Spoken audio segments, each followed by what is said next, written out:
So we have seen in most of our examples that we have used pages of 4 kilobytes, and in the most recent quiz we have used larger pages. So how do we choose the page size that we're going to support in our processor? So comparing smaller pages to larger pages are good because they will result in a smaller page table. The page table needs to have one entry for each page that we are using in the case of multi-level pages. So if pages are larger, we will have fewer entries in our page table. Smaller pages will suffer from large page tables.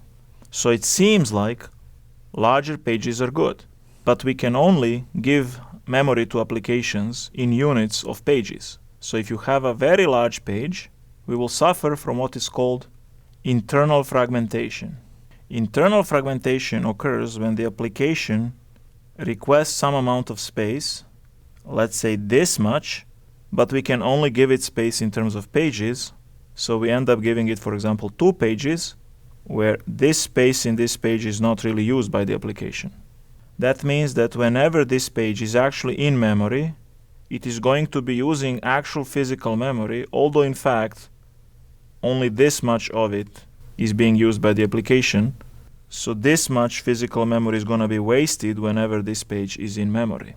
When the page is on disk, this is also wasted because we store the whole page on the disk, but this is maybe less of a problem because the disk is usually much larger than the physical memory. So how do we choose the page size? Well, obviously we want smaller page tables, but we don't want to suffer from too much internal fragmentation. So just like with the block size in caches, we want to reach a compromise. And it turns out that the good compromises are at page sizes from a few kilobytes to a few megabytes. That is why x86 processors use the 4 kilobyte page. At the time when they were designed, the bias was slightly more toward the smaller pages because we were so worried about wasting memory. Nowadays, waste of memory, even with a megabyte size pages, is relatively small compared to the overall memory size.